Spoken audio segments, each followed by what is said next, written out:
journals, a flip through of the journal that I have filled up using the Two Sisters Art sampler boxes.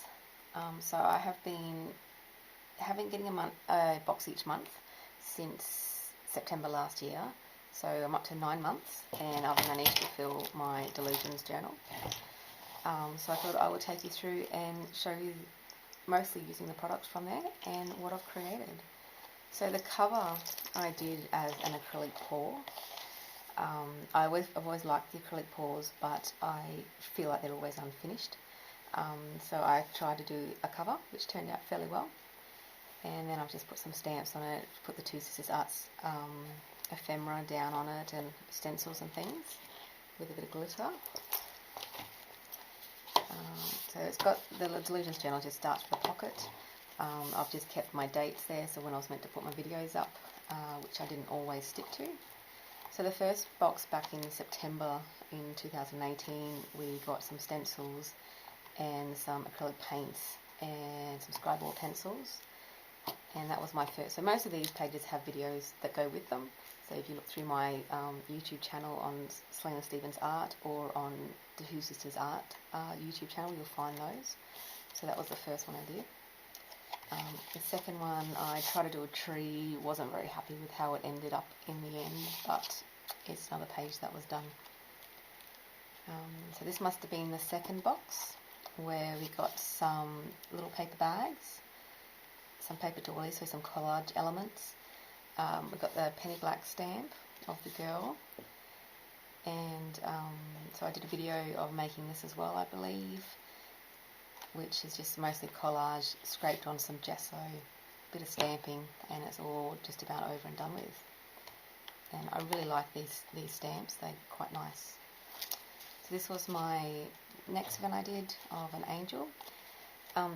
Also with the Two Sisters Art sampler boxes, people are encouraged to participate in the tag swap.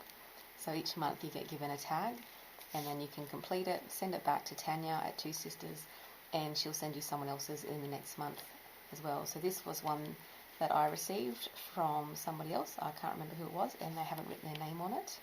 So it'd be lovely if you could write your name on it too, so we could know who they are. So I've just stuck it in there with a bit of washi tape. So I thought I'd line it to keep it all in. The third box we got was for Christmas in December, and I loved the fact that it was a jelly plate, a little small jelly plate, which I found a lot more useful than the bigger ones. But I hated the colours. I hated the red, the green, and the pearl. And I wasn't happy with my majority of my pages that turned up. So I stuck some doilies in, and this tag was from Liz Platts, who's created a little Christmas tag there. That's quite cute. So I wasn't happy with this page either, using the same box. I just really struggled with this month. And majority of these I didn't even bother making a video for, because I just wasn't happy with how they turned out. So this was another tag of Liz's as well that she drew, and I've just popped it on to my girls so that they can end up with two faces there. So Tanya just picks these tags out randomly, so I didn't choose them, but I did end up with a few of Liz's. So this one was using the same sort of techniques, but I got rid of the green and just started to use a few more colours that I actually liked. And this was the same stamp that I'd used earlier, so I was a bit happier with this one. So this was the acrylic pour box, which is when I did the front cover. It came with a little canvas, so I did a pour on a canvas. My idea was to punch out with a punch this circles, but it was too thick, so it wouldn't go through the punch, so I just cut them out and stuck them in, and did sort of like an abstract thing. I have rubbed some wax on it to try and stop it from sticking, but it didn't really work, so I've just got some baking paper in the middle of it to help it to stop sticking. February must have been a watercolour box. If I do get these wrong, I'm sorry, because I can't really remember what they were. So we got quite a few different products in the box, so I was just trying them out and just seeing how they worked with the water, and then just created something using all those things as well. So getting up to, it must have been February, because it's getting up close to Valentine's Day. We've got some watercolour paper to play with. Again, I'm just repeating that stamp, and then doing a few different techniques with stencils and the watercolour. There's also must have been some paste or something added in there, because I've got a fair bit of texture on that.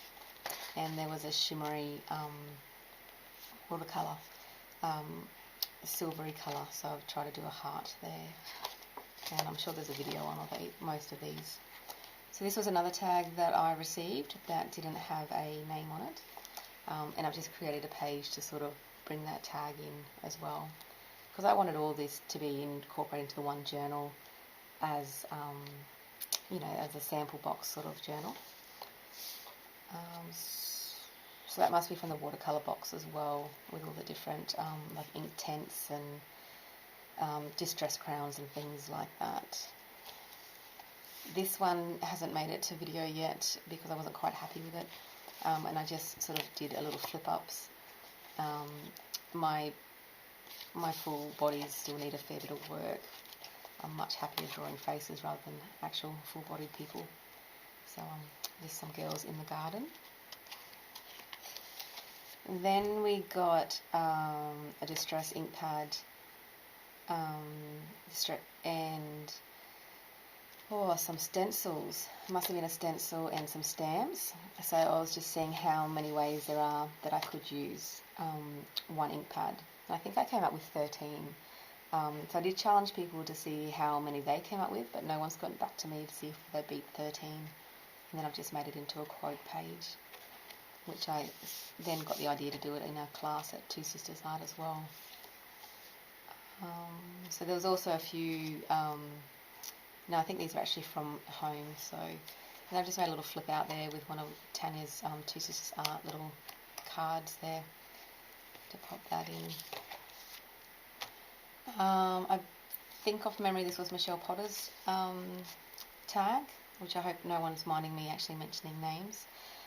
So I've just made the page, brought that, extended her branches out, and tried to create the similar colours in the background, just so it just all became one page, and with a bit of ribbon on there to stick out. This, I love this technique. I love the, so this one came with black gesso and a few different types of like the metallic wax and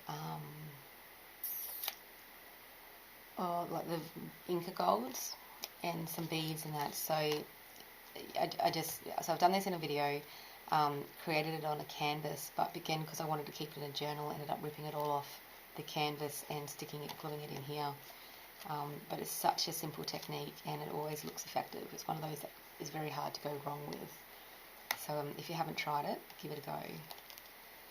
So this was the same box as well, so just showing a different way that I used all the materials that came in it. But most of my beads have fallen off. I had a few more coming down her hair and they're all slowly rubbing off. This was Felicity's tag. So again, I've just created a page around that to try and just incorporate it together. I used some rub-ons around here as well, which I had around from home. So this must have been using up a few different things that I had. I can't remember if I don't think this was a video, I can't remember. But using the stamping, I must have just got a new Diane Reevely stamp as well, and was trying that out, and some stencils from previously as well, and the paints that we got from the first box. Then we came up to Easter, so I wanted to do some sort of Easter theme thing. Usually by the time I think of all these themed pages, the holiday's already been and gone, so I think I got in early enough. I just sort of made a little tree, trying to make a tree trunk, and then you can flip through and see the Easter bunny with his Easter eggs on the other page. It's all stuck down and ripped a bit. So this was, these was made by a young girl in town who Tanya knows, and she put all these together for us and included them in a box. And it was sort of like going for like a vintage feel. We had some metallic paints, some doilies, some of these, and it was just something different. So I found this quite difficult because it wasn't my work, so I didn't want to change it too much. And also, it's not probably something that I would typically use. So I quite liked that idea. So, and then she also made these little ones here, this little tag, and this little was like a paper clip. So I've just used tried to bring a bit of texture in, covered it all in black, and found some old hessian lying around that I've cut up and stuck in there as well. This was Tracy Tunstall's, I believe, tag. So she's used a stamp on there, and then again I'll just try to make the background similar, just by using the similar colours.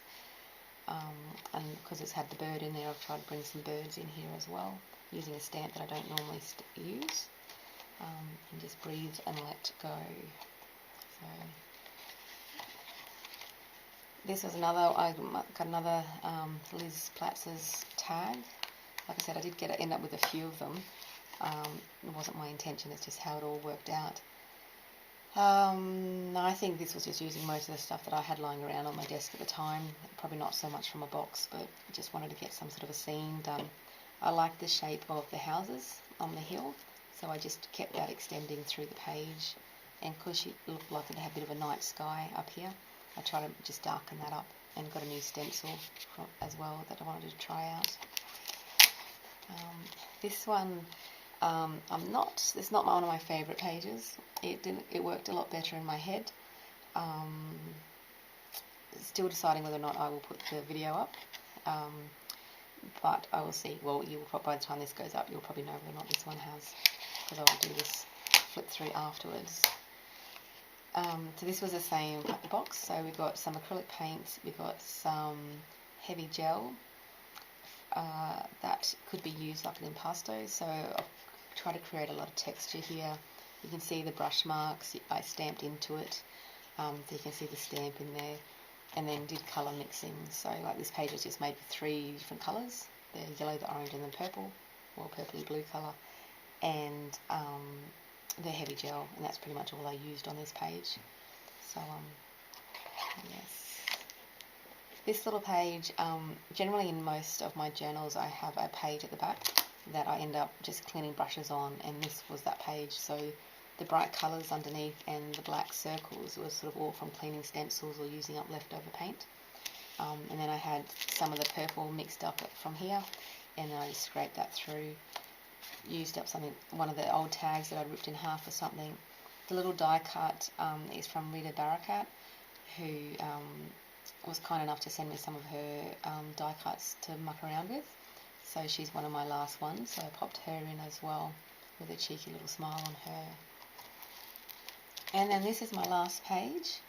So this tag, I had half created the page, and then I've just picked up the tag today, which was made by Faye Cook, and tried to bring in the bee theme with my little cactus serviettes that came in one of the boxes. So my little bees didn't quite work out that well, but I really love this one here, and the fact that she's eco-dyed it as well. So you can see the gum leaves and the twigs, which is something that I keep planning on trying and haven't actually done it yet. So that's that journal. So it got quite thick and quite chunky by the end of it. I did rip some pages out, and I did glue some others together just to try and get through it a little bit, because it was just funny. It was just getting fatter and fatter and chunkier. But so in 9 months, that's all that one done. So I hope you enjoyed it. I would love to see some of your work, so feel free to tag us at Two Sisters Art, so we can see what you're using in your box. And don't forget to follow us on all the social medias. Alright, thank you.